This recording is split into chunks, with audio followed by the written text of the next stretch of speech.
Hello and welcome back to Football Manager 2020 with Southport. Today we are going to be up against Morecambe, a team who are, where are Morecambe? 14th, literally right in the middle of the table. Oh, not literally, as close as they can realistically be.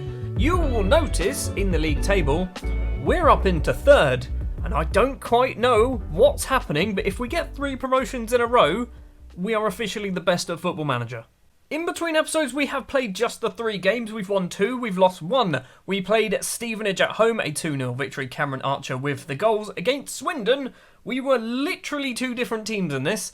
Our defence were the worst, conceding 5 goals. It was awful. Our strikers and midfielders were actually very good. Correa and Butterfield with the goals here. But yeah, we were shocking. So bad defensively. Every single time they attacked, I thought they'd score. And more often than not, they actually did. And then up against Cheltenham, it was another 2-0 victory. Leighton Stewart and Foxy from the penalty spot here, meaning we are currently up in 3rd place in the table. We are 2 points behind Walsall. We are a long way behind Wycombe, who for some reason are running away with this league. I didn't even notice that. Yeah, we're a long way behind Wycombe, but we are potentially on course to get promoted for a 3rd season in a row. That is a bit ridiculous. Without further ado then, let's jump into the match then up against Morecambe at home. We are on strong form. They are inconsistent. We are still missing Coker and Johnson. We need to really kind of work out that left-back position because Devontae Arancibia has played there a couple of times in between episodes as well. The starting lineup then will be James Trafford in goal, a back 3 of Big Dave, Ollie Denham and Saul Shotton. Marlon Fossey will be the right-sided wing-back. And as I've mentioned, Devontae Arancibia, who is now a makeshift left-back, he will be the left-sided wing-back. Villadres and Butterfield in the middle. Foxy as the attack midfielder with Stewart and Archer as the 2 strikers on the bench. We have Stan Flaherty, who, if I'm perfectly honest, he's actually probably too good for the bench, but Foxy is also too good for the bench. So those 2 kind of rotating. Darren Oldacre is there. Emmanuel Joseph, the Tanzanian, who we signed as somewhat of an experiment, is also on the bench, currently loan listed. Galella is there. Raul Correa is there. And today, we have Jimmy Baskerville. I'm sure we've had about 15 different non-real goalkeepers on the bench over the course of this season. Jimmy is another one. Now, Morecambe have a good goalkeeper, if I'm not mistaken. Nathan Trott, he is on loan from QPR. I'm pretty sure Nathan Trott has high potential. He's 22 years of age, formerly of West Ham. It looks like QPR have bought him and then immediately loaned him out to Morecambe. He potentially has high potential. I say potentially twice there. I think he's got a range. So it could be like 110, but it could be 140. He's kind of in that range. So he could be a good goalkeeper. He looks reasonable, if I'm perfectly honest. And I'm still on the update where the back button doesn't work.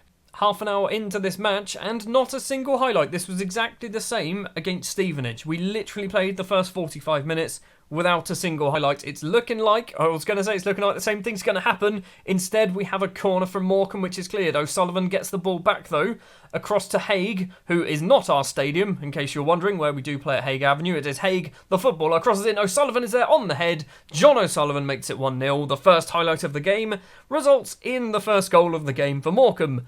But I'd like to think that we've got enough to kind of come back from this. We've done it before. We've done it multiple times before. So conceding first isn't necessarily the end of the world. Free kick for Haig still before half-time. O'Sullivan is there again, and this time his header is just over the bar. Haig and O'Sullivan, literally the only 2 people on the pitch doing anything. It is 1-0 to Morecambe at half-time. Neither team has done anything. We've had a lot of possession. Absolutely loads of possession. Assertively, where's your passion?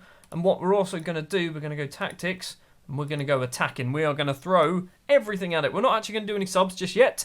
We will probably do some fairly soon, though. Fossey to Stewart, back to Marlon Fossey, the American. Crosses it in, he doesn't cross it in. It comes straight off of a defender, and now John O'Sullivan can run forward with the ball, the goal scorer. It's a great tackle from Jacob Butterfield. It's a dodgy tackle to do, but he did win the ball. Haig collects it, though. Now it's Quansah, maybe. Crosses in, James Trafford comes out, claims the ball. That wasn't the highlight, was it? Something is happening in this highlight. Trafford rolls out to Big Dave. Big Dave's got Fossey on the right, uses Fossey. Back to Big Dave, the Nigerian under-21 international. Trafford now lumps it upfield, finds Jacob Butterfield, who's on a yellow card, remember, back to Saul Shotton. He can just play that long ball to try and find Cameron Archer. He's going to go it alone, isn't he? He's got a couple of options in the middle. Stewart is one. It's gone all the way through. Fossey is there, and Fossey's effort is over the bar. We really should have scored then. Aaron Sibia was on a 6.2 and then went up to a 6.6. Hines with the ball from Hutchinson crosses in. Novak is there. He's been fouled. It's a penalty. Denham is the one who's given it away. Trafford loves to save penalties. He's done it a few times before. Can he save? I assume, is this Lee Novak? Can he save Novak's penalty? Come on, Jimmy. Jimmy Trafford goes the right way, but the ball is slightly out of his reach. Lee Novak does make it 2-0 to Morecambe. We haven't been very good in this match. Time to do some subs. Denham is coming off because he's given away the penalty. Zico Asare coming on. Valadrez is coming off for Oldacre. We're also going to do Archer off for... We're doing it. We're going for Emmanuel Joseph, the Tanzanian. If he's ever going to score a goal for us, it needs to be now. Well, we're beyond the 70-minute mark, and not a lot has happened since the goal. In fact, not a lot has happened in this match at all, has it? We've been arguably the better side. More shots, same on target, but a lot more possession as well. We're just doing absolutely nothing with it. It is going to be another defeat on camera, this time up against Morecambe. We've got a highlight just before the 90th minute, but it looks like Morecambe are going to run through with the ball. Hutchinson has to take it out wide. He's got Big Dave for company. The ball is rolled to the hands of Trafford. So, what is the former Manchester City goalkeeper going to do? Just rolls it forward, throws it forward. Demetrius Foxey collects it, runs straight through the middle, gets tackled. This has been the story of our game by the looks of it. We're having loads of the ball, but not getting anywhere. Novak crosses in. Hutchinson's there. Big Dave wins the header. Oldacre heads down. Foxey once again. Are we going to get a consolation goal? Plays on the left-hand side. Emmanuel Joseph, the Tanzanian, collects it into the area. Hits it well wide of the post. What an absolute embarrassment you are. It's not good enough, is it? It is not good enough. We should have done something. We didn't even score. What was wrong? What happened there? Why are we so bad? The performance was disappointing. You know what? You're getting an angry talk. You're coming in for training. Everybody looked fired up. That was arguably worse than the Swindon game.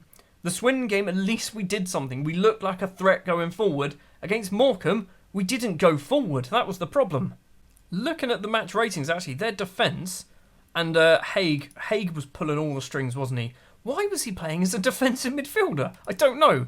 But yeah, he was pulling all of the strings for their team. Their defence getting pretty much above 7s across the board. We just could not break down that, could we? We just could not get past it. Well, if I'm perfectly honest, I'm not too fussed. We've lost 6 games out of 18. We've won 8, we've drawn 4. We've dropped just outside of the automatic promotion spots. But I don't think we should be up this high anyway.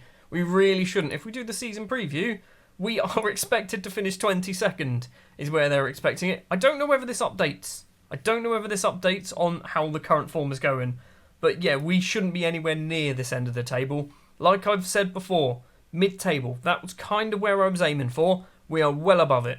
Next episode then, I've decided what we're going to do is we're going to go all the way through November without playing a single game on camera. We're going to go to the 11th of December, and it is going to be a match away from home up against Bolton at the University of Bolton Stadium.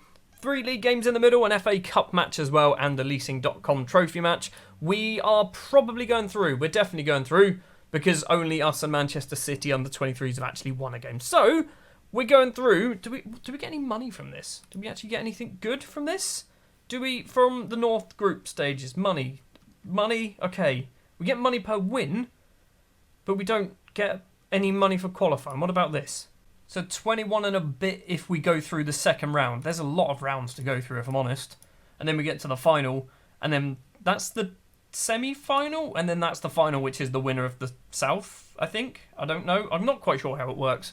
As a Southampton fan, I probably should know how that works, considering that is our last trophy that we've won in a very long time, but I have no idea, can't remember. Thank you very much for watching this episode of Football Manager 2020 with Southport. If you did enjoy, please do remember to leave a like. If you would like to see more, hit that subscribe button, and I'll be back next time with a matchup against Bolton.